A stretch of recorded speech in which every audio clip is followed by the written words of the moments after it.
Assalamualaikum warahmatullahi wabarakatuh. Alhamdulillahirabbil alamin wa bihi nasta'inu ala umurid dunya waddin. Wassalatu wassalamu ala asyrafil anbiya'i wal mursalin wa ala alihi wa ashabihi ajma'in. Amma ba'du.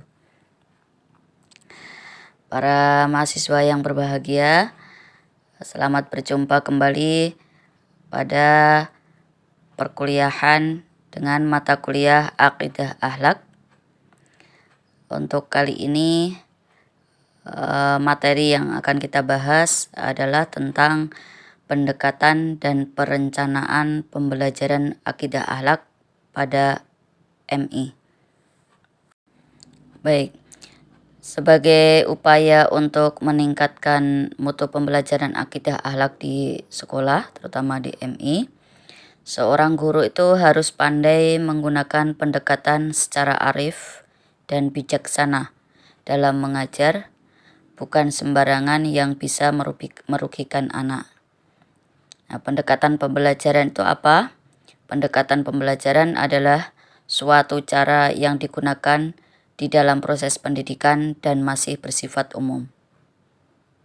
Nah, guru Aqidah Akhlak dalam menentukan pendekatan pembelajaran harus menyesuaikan dengan karakter peserta didiknya. Setiap guru tidak selalu mempunyai pandangan yang sama dalam menilai anak didik. Nah, hal ini akan mempengaruhi pendekatan yang guru ambil dalam pengajaran. Nah, tujuan pendekatan pembelajaran ini berdasarkan Permenak Nomor 2 Tahun 2008, mata pelajaran Aqidah Akhlak bertujuan untuk membekali peserta didik agar dapat menumbuh kembangkan akidah melalui pemberian, pemupukan, dan pengembangan pengetahuan, pengamalan, pembiasaan, serta pengalaman peserta didik tentang akidah Islam sehingga menjadi manusia muslim yang terus berkembang keimanan dan ketakwaannya kepada Allah Subhanahu wa taala. Kemudian tujuan yang kedua yaitu untuk mewujudkan manusia yang berakhlak mulia dan menghindari akhlak tercela dalam kehidupan sehari-hari, baik dalam kehidupan individu maupun sosial sebagai manifestasi dari ajaran dan nilai-nilai akidah Islam.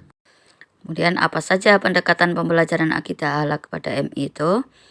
Nah, yaitu 1 keimanan, 2 pengamalan, 3 pembiasaan, 4 rasional, 5 emosional, 6 fungsional, dan 7 keteladanan.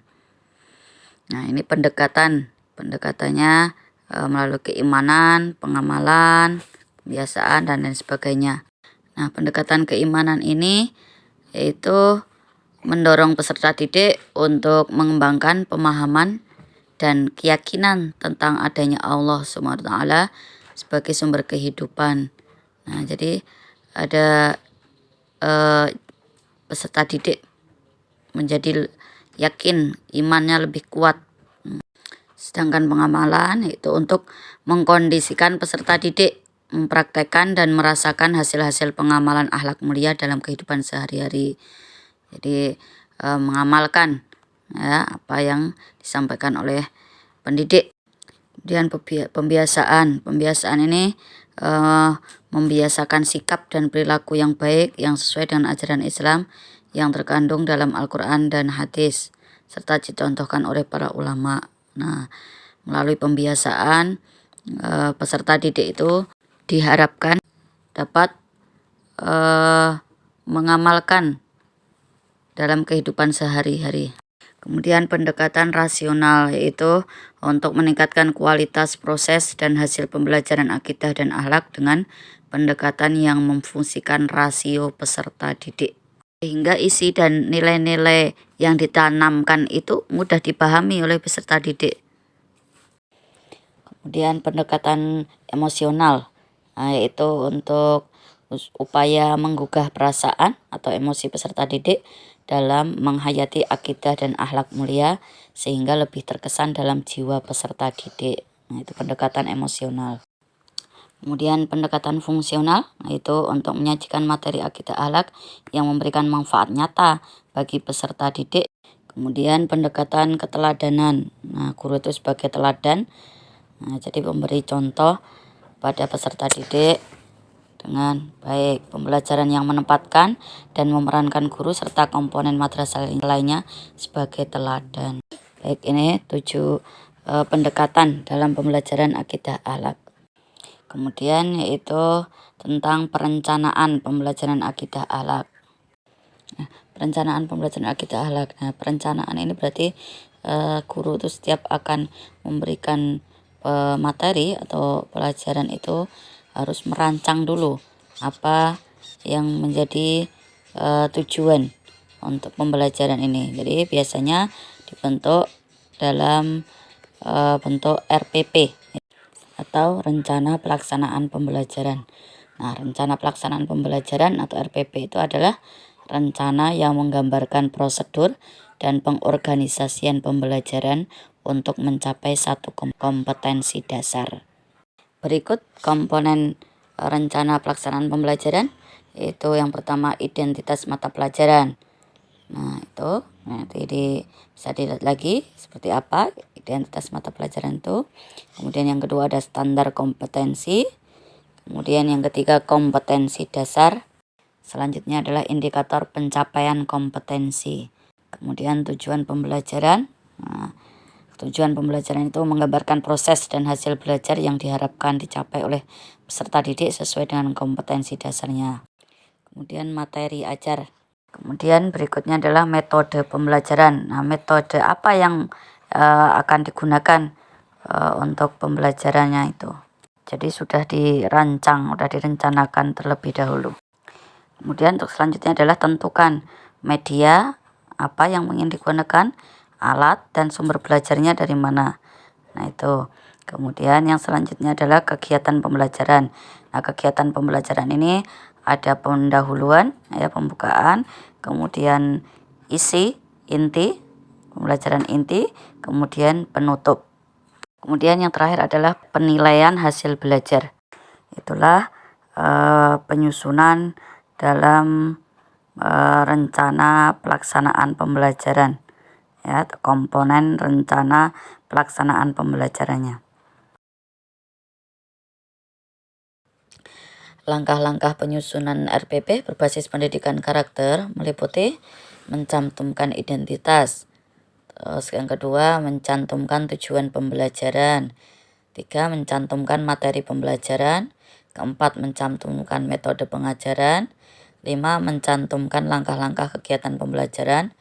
Dan yang keenam adalah mencantumkan penilaian. Nah, dari langkah-langkah penyusunan tersebut dapat diartikan secara luas, yaitu yang pertama mencantumkan identitas itu seperti nama sekolah, mata pelajaran, kelas atau semester, standar kompetensi dasar, indikator dan alokasi waktu. Nah, itu identitasnya meliputi itu termasuk nama sekolah dan lain-lain. Kemudian yang kedua mencantumkan tujuan pembelajaran. Nah, tujuan pembelajaran ini berisi penguasaan kompetensi yang operasional yang ditargetkan dalam rencana pelaksanaan pembelajaran. Nah, tujuan pembelajaran ini dirumuskan dalam bentuk pernyataan yang operasional dari kompetensi dasar. Apabila rumusan kompetensi dasar sudah operasional, rumusan tersebutlah yang dijadikan dasar dalam merumuskan tujuan pembelajaran. Kemudian yang berikutnya adalah mencantumkan materi pembelajaran. Nah, untuk materi pembelajaran ini adalah materi yang digunakan untuk mencapai tujuan pembelajaran. Ya, kemudian dikembangkan dengan mengacu pada materi pokok yang ada dalam silabus. Kemudian berikutnya adalah mencantumkan metode pengajaran. Nah, metode pengajaran ini diartikan benar-benar sebagai metode, tetapi dapat pula diartikan sebagai model atau pendekatan pembelajaran bergantung pada karakteristik pembelajaran. Kemudian Untuk yang berikutnya adalah mencantumkan langkah-langkah kegiatan pembelajaran. Langkah-langkahnya apa? Untuk mencapai suatu kompetensi dasar harus dicantumkan langkah-langkah kegiatan setiap pertemuan. Nah, kemudian berikutnya adalah mencantumkan sumber belajar. Nah, sumber belajar mengacu pada rumusan yang ada dalam silabus. Kemudian mencantumkan penilaian.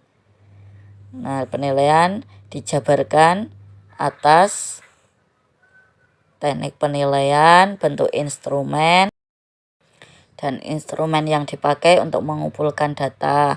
Dalam sajiannya dapat dituangkan dalam bentuk matrik horizontal atau vertikal.